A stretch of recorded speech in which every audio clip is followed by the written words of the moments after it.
Just like almost every movie has a hero or heroine, they also feature a villain. And just like audiences need someone to root for, they also need someone to revile. Someone that acts as the personification of evil in the world. An evil that threatens to spread unless some brave soul is there to stop it. Whether it's crime, corruption, disease, or annihilation, the movie villain acts as a stand-in for these existential threats.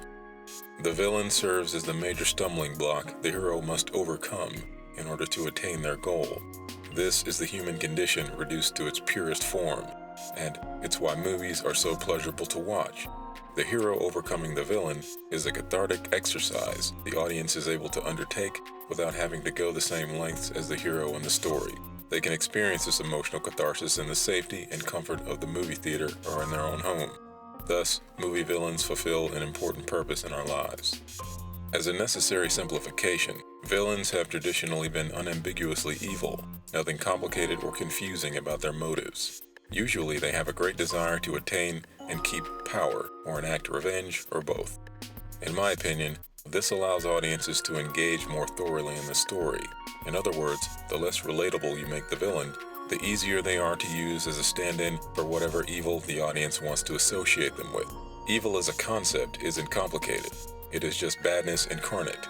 Basically, the ills of the world can be so overwhelming, so abstract, and so difficult to deal with that it is easier for audiences to hang their frustrations on a simple villainous character, whether it's their horrible boss at work, a school bully, the theoretical monster in their closet or under their bed, their psychotic ex-partner, the IRS, the military-industrial complex, the prison system, crime, drugs, famine, war, disease. It is a lot easier to use movie villains as a stand-in for these overwhelming forces. When the villains have simple motivations, evil can be whatever the audience wants to vent about. But over the last several decades, something has happened to the movie villain that has changed this audience-movie dynamic. Movie makers have slowly been moving away from the simpler motivations it used to give their villains, and instead have worked to make them more, well, relatable. But before we take a deeper dive into this recent phenomenon, let's examine some of the most memorable villains of the past, and try to understand why they work so well.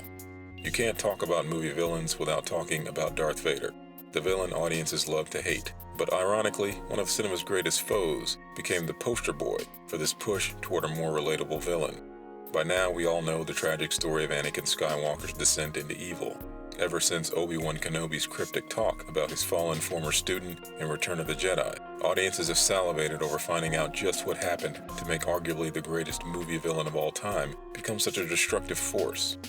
The internet is practically bursting at the seams with opinions about the merits or lack thereof of the Star Wars prequels, so I won't go there. I will say though, as a whole, these films did illuminate the backstory of Darth Vader in a way that made him more relatable, and I'd argue less frightening. Before the prequels, Vader had all the hallmarks of a memorable villain. The deep, booming, electronically enhanced and remorseless voice, the massive frame, the black, flowing, elegant but intimidating armor, the red lightsaber, the ability to choke or attack you with objects without physical contact. All this worked to dehumanize Vader as much as possible. He was the personification of evil itself. There was absolutely nothing relatable about this character. George Lucas did a stunning job of creating a frightening presence. Darth Vader works because he is so simple, essentially an open book for the audience to use as a stand-in for whatever evil ails them. Another simple but effective example of the movie villain is the xenomorph from Alien. This intimidating, frightening specter of evil petrified audiences in 1979 and continued to terrify them in its 1986 sequel. Again, its designer H.R. Giger dehumanized it so thoroughly, it was as unrelatable as you could imagine. The irony is that the xenomorph has a human-like frame. It is usually bipedal, immediately making it closer to human than animal. But it does lack one major feature that would move it closer to human: eyes. The xenomorph's lack of eyes may seem like a trivial design decision, but it was key in stripping it of any humanity. They say the eyes are the window to the soul. Without eyes, what soul is to be had? Even animals have eyes, but the xenomorph had none. Also, its phallic-like head and penetrating tongue made it more of a Freudian nightmare than any other feature. But, like Anakin Skywalker's storied history made his eventual Darth Vader less intimidating, the more Alien films tried to explain and even humanize the creatures, the less scary and effective it became. Sexy Beast is an often overlooked crime film, one that features one of the most frightening movie villains of all time. Don Logan is a freight train of raw, unhinged determination. Someone who, before he's even on screen, looms over the film like a dark cloud. Once his criminal character is introduced into the proceedings, his method of unrelenting pressure and animalistic-like intensity is a sight to behold. Don Logan's humanity is nowhere to be found, because he eschews all social norms that humans cling to for normalcy. He cares nothing of people's feelings, their desires, or motivations. These are merely irritating obstacles getting in the way of his goal of total and utter dominance over whatever he decides is his. When he senses any hesitancy whatsoever, he pounces, and anyone who dares deny him the answer he wants, he devolves into an unhinged and unpredictable maniac. No, no, no, no, no, no, no, no, no! No! Yes, yes, yes, yes! Ben Kingsley is absolutely incredible as Logan, and in my opinion was robbed of an Academy Award for his brilliant and terrifying performance. Kingsley's Logan is so skin-crawlingly abhorrent because he possesses not an ounce of humanity. Anthony Hopkins' Hannibal Lecter takes the idea of the psychotic criminal in a different direction. Equally terrifying, Lecter is all about social norms. He is a cultured, mannered, and polite man when the time calls for it. He considers rudeness to be an unforgivable act. The fact that he likes to eat people is almost an afterthought, but that's what makes him so terrifying. He could just as easily highlight the merits of a classical music performance as he could turn on a dime and decide you are his next meal because you made the wrong remark about said performance. Lecter could showcase ultimate humanity just as easily as he could suddenly throw it all away and devolve into a violent animal. But this isn't the same as making him relatable, as so many movies have moved toward using as a tactic in crafting their villains, because Lecter is only using his so-called humanity as a tool to get away with his crimes. The more human he seems, the harder he becomes to catch. It's a serial killer's tactic, not a writer trying to make an audience empathize with him. Another example of a more cultured villain who uses his social skills as a method of control is Hans Gruber from the original Die Hard. Gruber is as crafty as he is ruthless. He puts as much attention into his appearance as he does his plans for pulling off the ultimate heist. And when Holly demands bathroom breaks for her coworkers, Gruber doesn't hesitate to accommodate her request. Not because she has power over him, but because, like Lecter, he despises rudeness, and as long as it doesn't interfere with his plan, he is more than willing to use his humanity to maintain order, which will ultimately make his captives more cooperative.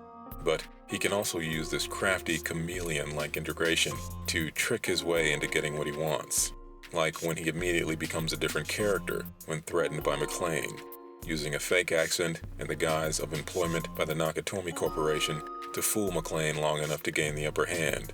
But, like a good hero, McClane is wise to his tricks. And just as easily as Gruber shows respect to Holly, he takes it all away and has no problem using her as a hostage. And any mistaken idea about Gruber possessing humanity is quickly dispensed when he thoughtlessly shoots Alice when McClane refuses to tell him where the detonators are. Most thieves don't want murder on their conscience. They just want to rob whatever place they've set their sights on and get out. But Gruber has no conscience, and thus has no humanity. By now you must be sensing a pattern about effective movie villains: a lack of humanity. Of course, there are plenty of badly written villains using the same technique, but that doesn't make the technique ineffective, only the writers and filmmakers.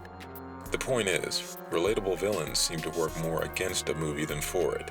As I said before, the more relatable a villain becomes, the less audiences are able to graft their personal fears and anxieties onto that villain. Because for audiences, evil is not relatable. That's what heroes are for. Evil is something to be defeated, not accepted for being just like them. Keeping a villain's motivation simple is part of this.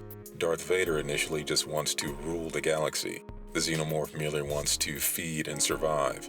Don Logan wants Gal to do the heist. Hannibal Lecter wants to know Clarice's lamb story and escape. Hans Gruber wants to rob the Nakatomi Corporation. And none of these characters want to do these things for good reasons. They don't have a secret motivation stemming from good intentions. They just want what they want because they are bad. This simpler motivation of movie villains also fulfills another purpose. They are scarier that way. Would Hannibal Lecter become more or less threatening if we found out why he likes to eat people? Wouldn't that just make him easier to reason with, and therefore potentially no longer a true villain?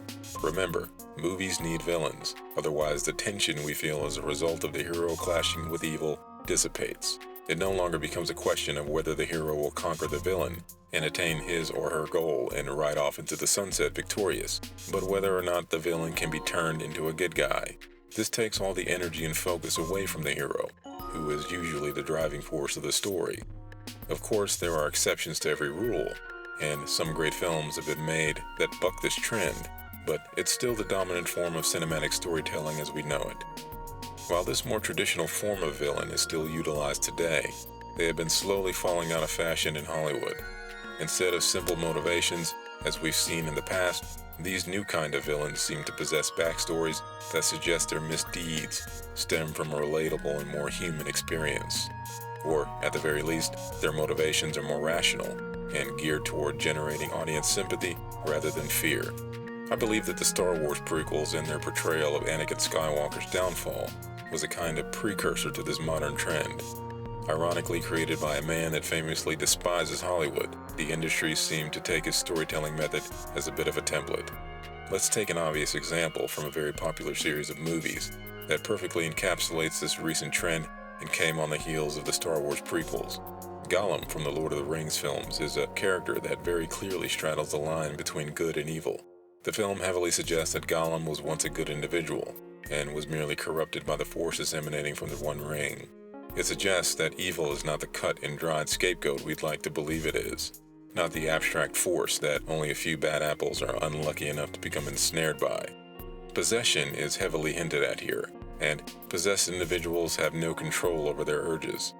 They are quite literally a puppet being used by a dark entity or entities. One of the theories floating around the internet is that Anakin Skywalker did not choose to become evil, but rather that he is possessed by a dark side entity, an unwitting victim. An interesting theory that may or may not hold water, and there is little in those movies to suggest this is anything other than wild, baseless conjecture. But the Gollum example is much more solid. There are moments in those films where you see he is clearly going back and forth between being good and evil, and the ring is the source of this struggle. This recent trend does seem to stem from a desire to give villains more depth, and I agree that characters with more depth are a good thing. But these new methods assume past villains of note had no depth, or at least not enough of it. This couldn't be further from the truth. Depth does not necessarily require a backstory or rational motivations. Depth could be something as simple as Hans Gruber's choice of attire. Most robberies are committed by men who wear functional gear, an outfit that is designed purely as a means of aiding them in their crime. What reason is there for Hans to wear a suit? It's because he's a cultured man, and he sees this robbery not much different than a dinner party, or the party being held in a Nakatomi building. This is merely one aspect of the depth of a villain like this. There are also acting choices that Alan Rickman uses in his portrayal to suggest depth. Rickman uses body language and specific speech patterns to instill fear and intimidation in his victims, but then becomes more jovial and playful when alone with Mr. Takagi. In this case, we don't need a humanizing backstory or for Gruber to rationalize his evil deeds. We are completely ensnared by him because the portrayal is a sophisticated one. Another charismatic villain that emerged during the early 2000s was Alonzo Harris in the film Training Day. Denzel Washington won a well-deserved Academy Award for his performance, and Alonzo has the same kind of alluring charm we saw with Hans Gruber in Die Hard. But the script for Training Day seeks to humanize Alonzo in a way the makers of Die Hard weren't interested in with Gruber. Great chunks of dialogue are dedicated to giving Alonzo a rational and relatable motivation for his evil deeds. It suggests that he is not an evil man, but that the organization he works for is evil, and he is merely doing what he can to adapt and survive it.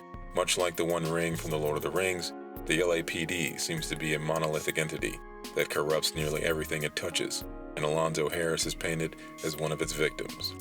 This is the sympathetic villain in full display, and it's a trend that became increasingly popular going forward. In fact, Washington's Oscar win could be seen as evidence of the motivation behind this trend. Actors want to win awards, even for playing villains, and the common thinking is that you need lots of dialogue to put in the mouths of these actors so that they can show off what they can do. I can absolutely see writers wanting to cater to these stars by writing them juicier and juicier villain roles, and there is nothing inherently wrong with this, but I feel it has turned villains into philosophers rather than frightening foes for movie heroes. If Die Hard were remade today, I can totally see Hans Gruber being given pages and pages of dialogue that explains why he is such an evil man. But I feel that what you don't show and tell can be even more powerful than what you do show and tell. And the subtleties of a brilliant actor's performance are all that's needed to hint at the evil underneath. An audience's imagination is more powerful than anything a filmmaker can write or an actor can portray, and we fill in these gaps with our minds. I find Hans Gruber scarier than Alonzo Harris because, unlike Gruber, Harris can seemingly be reasoned with. Since he was merely corrupted by an evil police force, he can always be turned back. We don't know enough about Gruber to make that leap. His mysterious motivations make him scarier because there is no common ground between him and the audience. We can all imagine being Alonzo Harris because he has a backstory that humanizes him. The same can't be said about Hans Gruber. Some films try and succeed at having the best of both worlds. A villain that seemingly can't be reasoned with, but who also has a rational motivation. Anton Chigurh is one of the scariest villains of all time because he doesn't seem human. His body language, speech patterns, and strange behavioral tics make him decidedly inhuman. But wherever he goes, he seems to present his victims with a choice. A coin toss, calling heads or tails will either cost them their lives or preserve it. Chigurh's drive can be pinned on the randomness and coldness of the universe. By giving his victims a choice, he is suggesting that it is not him that is responsible for their death, but the coin toss they are participating in. The coin got there just like they got there. This coin is a symbol of the indifference of the universe. No motivation, ill will, or evil, just random chance playing itself out. Chigurh is scary because he is cold, crafty, and relentless, but he has an excuse. He is just a messenger of an indifferent universe. The Joker is a fascinating case of this phenomenon in motion, as it's a character that has spanned multiple decades and interpretations, and there is a massive difference between his previous incarnations and recent attempts to push the sympathetic villain trend. The movie iterations of the Joker started out with a fairly cartoonish character. Jack Nicholson's take was a little more grounded, but he was still fairly one-note, and there was no complexity with regard to his backstory. He simply fell into a vat of chemicals, which seemed to dramatically warp his mind and send him hurtling into madness. By the time we get around to Heath Ledger's admittedly brilliant characterization, this trend of humanizing villains was in full swing. In Christopher Nolan's version, the Joker's face isn't cartoonishly warped by some horrible chemical accident like in Burns' film. His Joker wears war paint, suggesting he is at war, something that immediately humanizes him, as wars are fought by people with some kind of relatable desire. And while he has several backstories for the scars on his face, each one of them suggests a very sympathetic history, one involving a wife and the other involving an abusive father. It's completely possible he's making each of these stories up, but there is still a strong possibility that either one of them is true or that there is another tragic backstory he hasn't revealed that is his true origin. He also rationalizes his methods in a philosophical way, suggesting everyone is potentially bad, and that he is just there to reveal this. Alfred even theorizes that the Joker just wants the world to burn, and that Batman is going to have to become more morally flexible if he wants to defeat the Joker. It paints the movie in grays rather than black and white, and it suggests heroes and villains are closer than we may realize. Nolan seems very eager to give the Joker lots of depth as a villain, instead of just letting his actions speak for itself. Todd Phillips' interpretation of the Joker is even more sympathetic, painting the man as more of a victimized anti-hero than a villain. This is one of the most blatant examples of this recent phenomenon.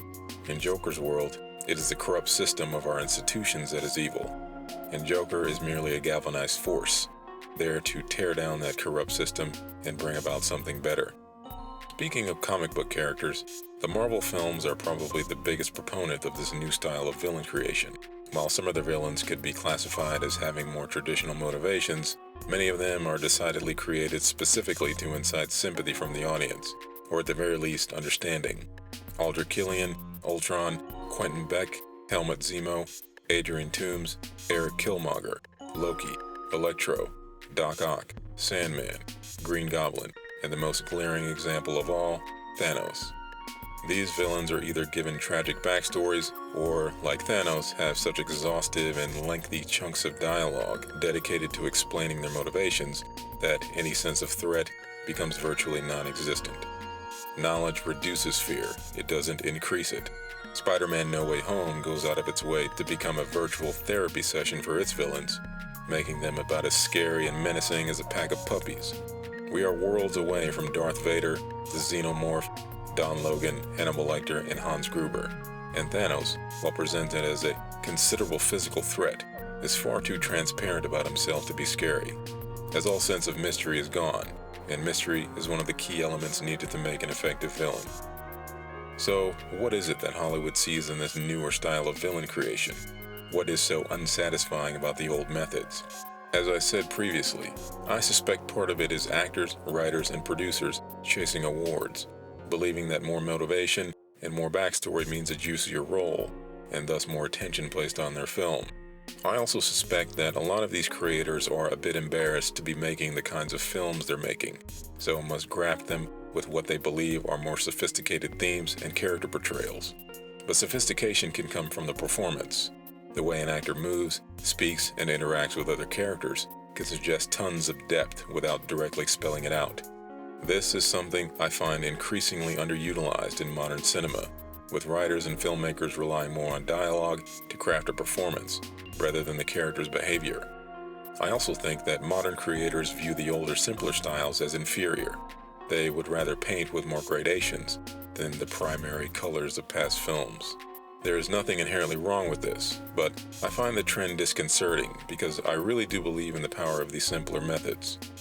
Subtlety, brevity, and elegance seem to be something slowly disappearing from modern studio filmmaking, but oftentimes less is more. Ivan Drago, one of the great movie villains of the 80s, has a moment during his bout with Rocky where he claims not to be fighting for his country, but fighting for himself. It was a powerful moment in a film that seemed to be just another Rocky sequel, but this simpler short piece of dialogue contains a wealth of depth and layers, because Stallone properly sets up his villain. We know Drago was bred to be the ultimate boxer.